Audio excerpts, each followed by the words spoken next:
இவ்வளவு வருஷம் இந்த ஆகார் வந்து பிரயாசப்பட்ட அந்த வீட்டுல அடிமை பெண். அவங்க உள்ள போனோம், வெளியே போனோம். இதுதான் ஆகாருடைய நிலைமை. இவ்வளவு நாள் அவப்பட்ட பிரயாசத்துக்கு அவளுக்கு கிடைத்தது என்னன்னு பார்த்தா ஒரு துருத்தி தண்ணீர். அவங்க என் பிரயாசத்துக்கும் பலன் இல்லை, இருந்த வாசல் இதெல்லாம் நினைச்சு இந்த ஆகார் ஆளவே இல்லை. இவளுக்கு என்ன நம்பிக்கை இருக்கு தெரியுமா? இந்த துருத்தியில் இருக்கிற தண்ணீர் செலவழிகிறதற்கு முன்னமே ஏதாவது ஒரு வழி பிறக்கும். இதான் அவளுடைய நம்பிக்கை. ஒரு கையில துருத்தி இருக்கு, துருத்தியில ஒரு கையை பிடிச்சிருக்கிறா, இன்னொரு கையை வந்து பிள்ளை மேல பிடிச்சிருக்கிறான். அது வரைக்கும் நீங்க பைபிள் படிச்சீங்கன்னா தெரியும், துருத்தியில் இருந்த தண்ணீர் செலவழிந்த பின்பு என்று 15வது வசனத்துல சொல்லப்பட்டிருக்கிறது.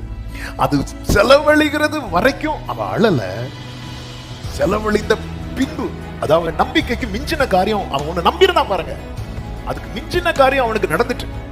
அதனாலதான் அவனோட எக்ஸ்பெக்டேஷன் எல்லாமே இல்லைன்னு வரும்போது அவனுக்கு அதான் அந்த அழுத்தம். அந்த அழுத்தம் வந்து அழுகை இல்லாமல் மாறவே மாறாது. இந்த ஆகார் போய் உட்கார்ந்து அழுறான், அதிகமாய் அழுகிறாள். அதனுடைய 19வது வசனத்தை பார்க்கும்போது 17 முதல் பார்த்தால், தேவன் பிள்ளையின் சத்தத்தை கேட்டார். தேவதூதன் வானத்திலிருந்து ஆகாரை கூப்பிட்டு, ஆகாரே உனக்கு என்ன சம்பவித்தது? பயப்படாதே, பிள்ளை இருக்கும் இடத்தில் தேவன் அவன் சத்தத்தை கேட்டார் என்று சொல்லப்பட்டிருக்கிறது. 16ல அழுதாள் இருக்கும், 17ல கர்த்தர் சொல்றார், நான் சத்தத்தை கேட்டேன் கேட்டேன் கேட்டேன் சொல்றார். 19வது வசனத்துல பாத்தீங்கன்னா அதுக்கு முன்னாடி வர கண்ணீர் கண்ணீர் இருந்தது, அதன் பிறகு எப்படி மாறுது தெரியுமா? தண்ணீர் தண்ணீர்னு மாறுது. அதன் அர்த்தம் என்ன?